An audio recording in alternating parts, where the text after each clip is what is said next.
So, once again, instead of showing an actual prototype hop, I am showing you an animation. A damn good animation, but an animation nonetheless, because we still don't have a hop to show you. And yet, I still think there's a lot to be talked about when it comes to the Starship and its upcoming flights before we even take that first hop. For example, what about the Starship's first paying customer, Yusaku Maezawa in Dear Moon? Remember all of that? A lot of people, I think, have forgotten it, and yet it may be the first human flight of the Starship.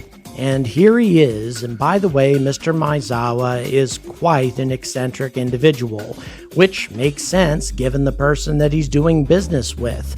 This photograph, amongst the others that are taken of him, have to be personally approved by him before they can be released in the media. The guy's a rebel, which is a tough thing to be in Japan. Instead of being a salaryman, he decided to be a punk rocker. And then after that, he discovered the internet and decided to start selling CDs and other forms of art over the internet until he built himself an e-commerce empire and became a multi-billionaire. Sound kind of familiar? Well, it should. Because it only makes sense that a guy like him and a guy like Elon Musk would set out to transport a group of artists, musicians, writers, poets, people who could never afford to go to the moon, and take them on an orbital trip around our satellite in order for them to give their own impressions, their own inspirational creations, which could only be generated by going to a place like this. And as we all know, it's called Dear Moon. But how is Dear Moon going to even be remotely possible by 2023? I mean, we still got the Super Heavy, we still have orbital refueling to conquer, and we still have to make the Starship human-rated in order to make it safe before Elon's actually going to put people, especially artists and such, on board. So how can we really do that by 2023? Well, there is another way, using the Lunar Starship and a few innovative methods which we already have at our disposal. I think a number of you can guess what I have in mind, but this is the brainchild of one of my supporters, and I was so inspired by it that I decided to make a video, and you're going to see that idea in just a few moments.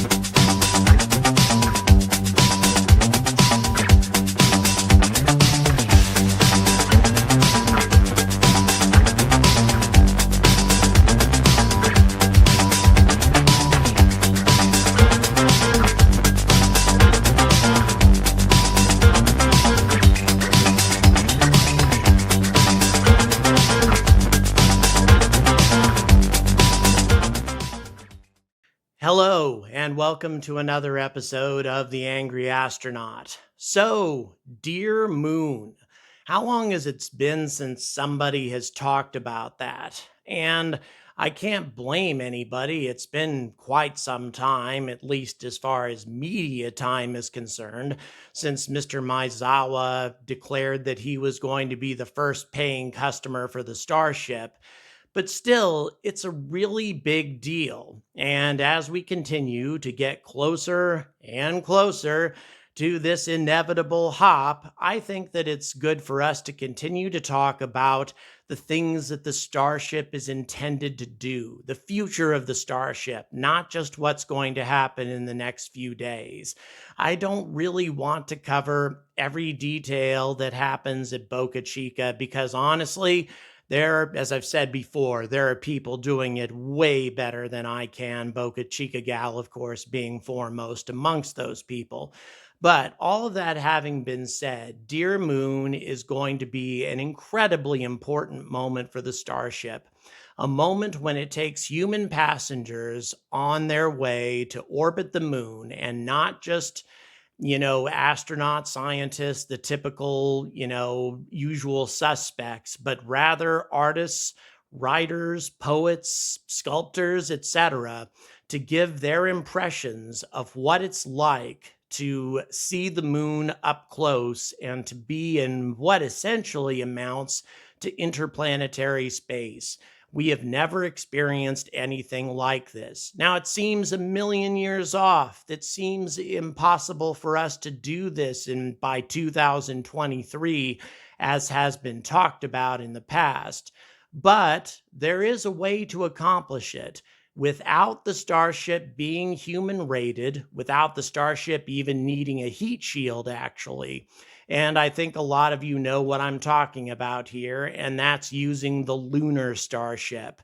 And not only would we be able to get Mr. Maizawa and the people that he invites, those incredibly lucky people, to the moon and back, and all of the publicity and all the excitement that that would represent, but also it could be a permanent lunar liner to transport additional tourists and also a lot of material for NASA as they ramp up their presence on the moon as Artemis goes on.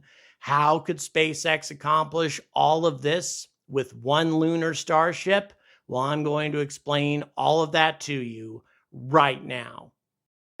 So the original version of Dear Moon was pretty much the same as any other Starship launch that Elon was talking about, whether it be Mars, the moon, or any other destination. First, of course, you need the Super Heavy to drive the Starship into low Earth orbit, which requires a tremendous amount of fuel and a tremendous amount of power simply because of the Earth's very large gravitational pull, which can be really inconvenient when you're talking about interplanetary travel or even travel to the moon. I mean, look how huge the Saturn V was and how small the Apollo was when it arrived. But regardless, so back goes the Super Heavy in order to pick up a tanker Starship and begin the refueling process. And unfortunately, the Delta V from the Earth to the moon is not a whole lot different than from the Earth to Mars, so a similar number of tanker refills are going to be required in order to get the Starship all the way to the moon. But fortunately, since we're not landing on the moon, we don't have to worry about deceleration, nor do we have to worry about taking off again. Now, given that Dear Moon would not require as much cargo or as much mass because it wouldn't have as many passengers for the journey, it wouldn't be as heavy of a starship, therefore not as much fuel, so perhaps 4 tanker refills, something along those lines, in order to make your way to the moon. Still, we're going to have the orbital refueling process mastered if we want to do this. So this essentially is Dear Moon in a nutshell: a launch, a refueling, and then a journey to the moon, a free return trajectory during the orbit, and then a re-entry, very much like some of the early Apollo missions. But the most dangerous part, in my opinion, of this mission is here and here. And this, of course, involves taking off on a rocket with no abort system aboard the largest bomb in history, at least that's launched into orbit, and, of course, landing with the same ship, the largest ship, which is going to generate a hell of a lot of heat on those heat tiles. Now, I'm confident that eventually this is going to be possible, but we're not going to have a lot of experience with it by 2023. Instead, we simply remove these 2 danger points by using the Crew Dragon, a vessel that's already proven itself, has an abort system, and has a proven re-entry system. We need probably 2 of them in order to transport a dozen or so artists to a lunar starship already in orbit. along with 2 astronauts to escort them. But this would be a far safer way of getting these people into orbit and also to get them down from orbit once they return from the moon. Now, these 2 launches would potentially add another $100 million to Maezawa's price tag, but it might not. Let me explain why in just a few moments. Now, the Crew Dragon would dock with the Lunar Starship, not this one, but a Lunar Starship, which would actually be more like a lunar liner. And in my opinion, this lunar liner should be called the Tsukioni, which is the Japanese god of the moon, who endlessly spends his time chasing Amaterasu, the Japanese goddess of the sun, across the sky. This would be in honor, of course, of Mr. Maezawa. The Tsukione would then be on its way to the moon with pretty much the same flight plan, with a free return trajectory just like the original Starship, although it wouldn't be the basic utilitarian Lunar Starship that you're looking at right now, but something a little bit more like the original Starship, at least in terms of its appearance. The reason I say that is because of this picture. A virtuoso performing in front of a huge viewing window with the cosmos behind her in microgravity, something that no virtuoso has ever had an opportunity to do, and something that no human eye has ever beheld. What a thing for these people to watch, and what a thing for the rest of the Earth to watch. And for those of you who say that such a thing would be impossible in microgravity because of the unusual physical effects of it, I would respond saying that I've watched virtuosos perform in the most impossible physical positions and yet have still been able to put out an amazing performance. Given time and practice, a virtuoso would be able to give us a hell of a show. But the real show, of course, would come when the Tsukione made its way around the far side of the moon, and these people got an opportunity to see things that very few people have had an opportunity to see, at least in person. And they would be transmitting their experiences, at least by the time they got out of the shadow of the moon, to the rest of the world. It could potentially be the ultimate of reality shows, with millions of people watching. Imagine the kind of money that could be made out of this experience. And once again, this is something that we could do by 2023 if we just think outside the box, as I am so fond of saying. Now, I'm sure someone's going to point out that since this ship would be docking with a Crew Dragon in low Earth orbit when it returned instead of entering Earth's atmosphere, it would require additional fuel to do so. But that's not necessarily the case, because the Lunar Starship is a lot lighter. The Tsukione would not require a heat shield or flaps or any avionics of any kind, and in addition to that, it would only require life support and supplies for a dozen people for a week or two, not 6 months as is the case with Mars. So with the amount of mass that would be dropped off as a result of using such a lighter ship, I suspect that it wouldn't require much, if any, additional fuel in order to decelerate into Earth orbit. And here's the reason that Elon wouldn't have to charge extra for the Crew Dragons. Once the Tsukione returned safely, it would be the first of many such journeys. Scientific journeys, more space tourism, people who would want to take the same luxury liner experience. This animation from Small Stars shows a more Spartan type of interior. The Tsukione, I imagine, would have something a little bit more lavish, a little bit more decorative, but still the principle is the same. A small crew on its way to the moon for a very low price, at least compared to the SLS, and not just orbital either. This ship could theoretically dock with the Lunar Gateway as well, or have another ship dock with the Gateway.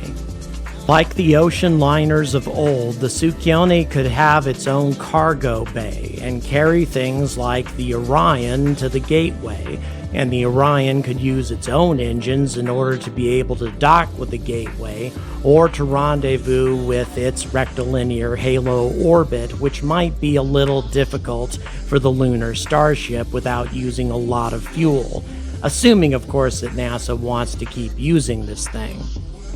But regardless of what this solution might mean for the development of the cislunar economy, for transportation to and from the moon on a regular basis, the financial aspects, nothing is going to compare to this moment when human beings that are not astronauts are going to lay sight of their own home world and marvel at it, just as the Apollo astronauts did half a century ago. And it is vital that we rekindle this enthusiasm, because right now, the average human being, the average American, could care less about going back to the moon. Most don't even know that it's in process. But once they have a site like this in front of them on their computers, and people in lunar orbit telling them about it, their attitude will change, and so will our future in space.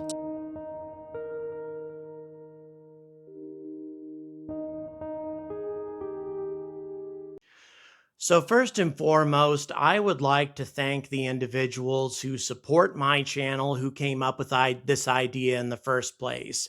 An individual who goes by the tag of Framrick, he's a nuclear physicist in the United Kingdom, really knows what he's talking about. He's helped me with quite a number of my videos, and he's the one who came up with a lot of the concepts behind this. And in addition, the people who helped provide the stunning visuals for this video as well, ErcXSpace and others, all of whom are linked in the description.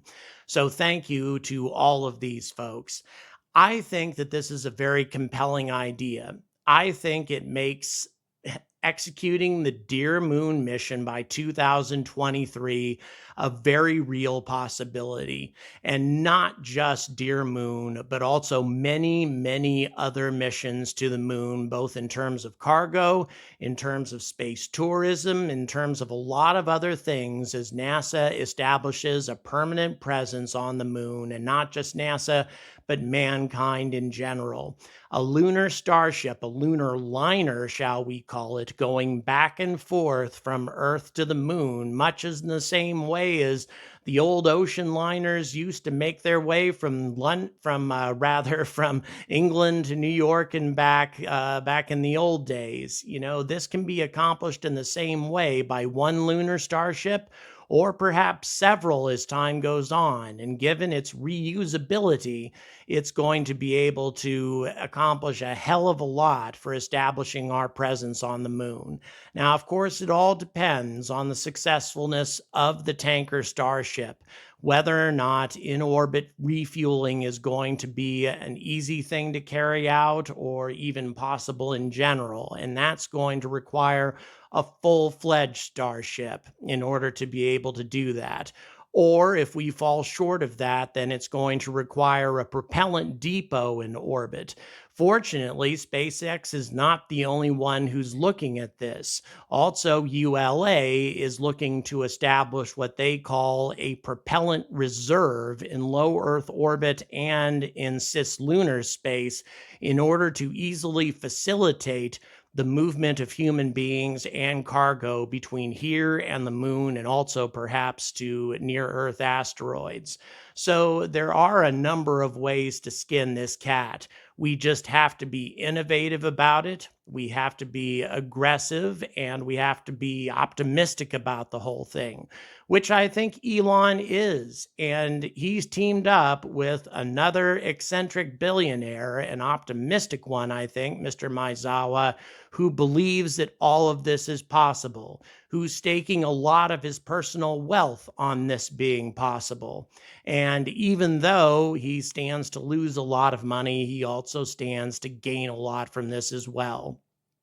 Imagine how much the artwork that he creates personally on this ship might fetch. at any sort of art gallery or any sort of art auction in the future. It could be tremendous, not to say his own personal experiences and the experiences of those lucky few who get to go with them.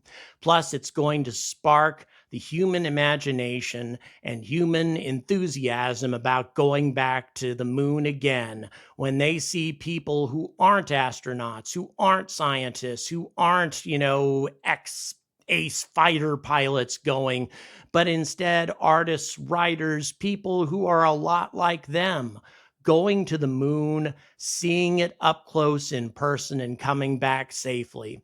I think that the plan that's been laid out here, not my plan, but somebody else's, but still, nevertheless, I think a really good plan could make this happen by 2023, a very, very close date, but I think very doable, and kickstart Starship and man's presence in space in general and in the beginnings of our exploration of the solar system. So, until we're ready to take this first step, and Dear Moon may indeed be our first step towards getting humans not only to the moon, but to the rest of the solar system, unafraid, but instead excited, as these artists are likely going to be as they make their way towards the moon, hopefully in just a couple of years. I urge all of you to stay angry about space.